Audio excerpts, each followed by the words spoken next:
Hello everyone, and today I bring you one of the most original ideas on the whole of YouTube. So unique you may be unable to fathom its very existence. Only kidding. We're doing Premier League predictions for the 2021 season. Will Liverpool triumph again, or will City send them to the treacherous lands of second? Will Brighton be banished to lower leagues, or could West Ham finally meet expectations? Haha, no. Now please do not sentence me to death by Luis Suarez in the comments, just because I didn't predict your team to be where you thought. This is my opinion, and I'll probably get it wrong anyway. Without further ado, let's get into the video. 20th, Leeds United. Just because Leeds are a big team and deserve to be in the top flight, doesn't really mean they will stay up. I appreciate they have a good manager, they have good players, they have the good I don't actually know anything about this team, I'm just rambling on. They've also lost Ben White to the best team in the world, so that is a major figure from their defence gone. Yeah, 20th place. 19th, Aston Villa. Aston Villa's luck last year reminds me of when you forget your homework, but the teacher was ill on that day so you didn't get detention. All Villa fans should switch religion and start worshipping Hawkeye.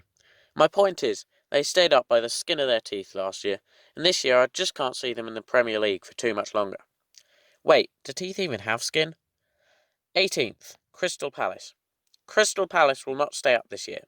If Roy Hodgson, a man so old he probably rants to his players about World War I in the dressing room, manages to keep this team up next season, they've just given the Champions League trophy by default. We all know Bayern are going to win it anyway, and they won't notice if one trophy goes missing. Expect Roy Hodgson to be the first manager fired, and then the team to never really recover. 17th, Newcastle. I would say that they are surviving by the skin of their teeth, but that expression has annoyed me because it makes no sense. Last season they completely overperformed in terms of expected goals, and in pre-season they've already lost 5-1 to Middlesbrough. This does not look good for the team, and if I'm honest, I think a large stone placed in the box could score more goals than their strikers. Narrowly escaping relegation for me, expect an injury crisis so bad that Steve Bruce has to go in goal, but scraping in on the final day.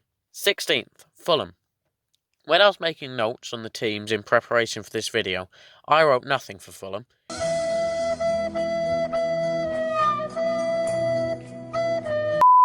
When writing the script, I had to skip over Fulham and come back to write their piece later. My point is, I know nothing about their players and manager. Apart from Anthony Knockhart, I don't know anything about them. I'm in the dark. So I think they'll stay up, but only just, but that's a complete guess. 15th is West Ham United. And while all the other teams who find themselves in relegation battles usually have to ask their mummy nicely for pocket money to buy rubbish strikers, West Ham could fill half of Gringotts with their budget. They could fill the other half with photos of failed seasons, and would probably have to build a whole new bank to hold all of their flopped signings. They have too much talent to go down, but they never seem to be able to do much else either. 14th, West Brom. Judging on most predictions, they seem to be the favourites to go down, but I just have a feeling about this team. Last season, pretty much everyone on the face of planet Earth thought Sheffield United would go down, and look what happened. I love to throw a few wild and completely unjustified predictions in, and I just want to be the YouTuber who correctly predicted the rise of West Brom. They'll probably get relegated now, but who cares? This is a prediction video. It's not meant to be accurate or boring. 13th, Brighton. I could make a really rubbish joke here. I'm thinking about it. I'm tempted. I don't really have much else to say. Here it goes. You're a wizard, Graham. Because the Brighton manager is called Graham Potter, and Harry Potter is... Never mind. I told you it was rubbish. I don't even know if it counts as a joke. What was I predicting again? Oh yeah. Brighton are basically a model for a lower mid-table team. A decent 13th place. 12th, Burnley. Burnley are good. Their defence is solid, and their goalkeeper sometimes produces such good saves, it reminds me of Superman on steroids. They pulled out some really good results last season, and I expect similar this time around. 12th place. 11th, Everton. Thanks to Vsauce, I learned about a scientific rule called the law of near enough. If I'm honest, I think Everton think that the law of near enough applies to football too. They're always nearly good enough, every single season. To me, they're like the slightly better West Ham. So much money and talent, yet they will turn and run for their lives at the very sniff of success. A disappointing 11th this year. 10th, Sheffield United. For some reason, there are lots of people who think that Sheffield United will struggle this season. Why? They got a strong defence, a good counter. This Sheffield United team are possible challengers for Europe. I'm expecting a similar campaign this season, with a push for top spots that is let down by maybe a late season loss of form. 9th, Leicester. Last season, Leicester did the very definition of a bottle job. They contributed to half the plastic waste in the sea with all of the bottles they created. From title challengers to Europa League flops in one season. This season, I predict a fairly average campaign, with some patches of good form, but overall no Europe. I do, however, believe that in the Europa League they could have a decent run. 8th, Southampton. How do people still underestimate this Southampton side? After the restart, they are in the third best form in the league.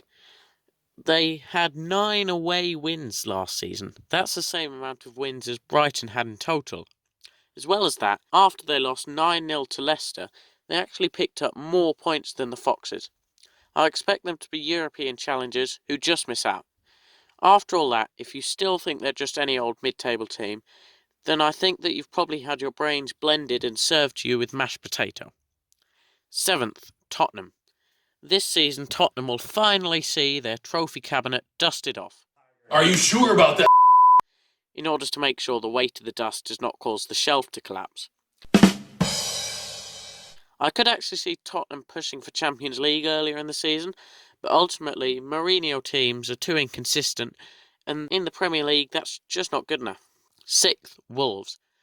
I like Wolves. Thanks for watching and supporting the channel, and I hope you have a great day. They've been kind enough to gift Brighton 6 points since they came up 2 seasons ago, and we have to be grateful for such kindness. Jokes aside though, Wolves are just an amazing team. In my opinion, their manager is one of the best in the Prem, and if you look at the stats from last season, they did the double over Man City, finished 7th in the league, and that was all while managing a European run that took them to the quarter-finals. Without Europe this time, Wolves can challenge for the very top. 5th, Manchester United. Look me in the eyes and say that Manchester United are not heavily reliant on Bruno Fernandes and penalty kicks. You can't do it, can you? Mainly because you can't see my eyes, but if Manchester United start getting less penalties or Fernandes gets injured, there's simply nothing. I can't put them higher because of this vulnerability, so 5th place it is. 4th, Arsenal. Since Mikel Arteta started at Arsenal, he's practically been a walking magnet, attracting both the FA Cup and Community Shield in just half the season he's been with the club. Arsenal fans will be pleased to know I think this is the beginning of a new era, and as long as they can iron out their inconsistency, they should get a top 4 place. 3rd, Chelsea. When humans eventually go to Mars, Chelsea are probably going to buy the planet, along with Venus, Mercury and Saturn, with all the money that they seem to have. I believe the figure for this transfer window is now just over 200 million. It's a mind-blowing amount of cash. But just because they're spending big doesn't mean that they will succeed. Some of their signings will surely flop. For example, I think Hakim Ziyech, he's come from the Dutch League to the Premier League, which is a huge change and step up in quality. Thiago Silva's 35 and he can't be good forever. This team will surely improve. I don't think quite to the extent people are expecting, but they could still challenge for the top. 2nd, Manchester City. I just don't think Manchester City can win the title. They still don't seem to have really sorted out their defensive problems, because they've only really signed Nathan Ake, and although he's good, I don't think he's good enough to fill in the gap completely. So I think they'll finish 2nd. I think it will be tighter, but I think 1st will once again be Liverpool. And there are people saying that Liverpool haven't strengthened too much again, but I don't understand why you're saying that. You don't need to strengthen if you picked up 99 points last season. You don't need to strengthen if you're already extremely strong. It's like saying that Messi needs to get better at football. But they went 44 games unbeaten. They won the league with a nearly record-breaking amount of points. I just can't understand why people would think this team would struggle. So I think they're going to win the league, and the trophy won't change its colours next year. So we reached the end of the video now. I'd like to thank everyone for watching. Of course, as always, I also want to thank Jamie for his editing and his visuals. Now, if you're not already, don't forget to subscribe.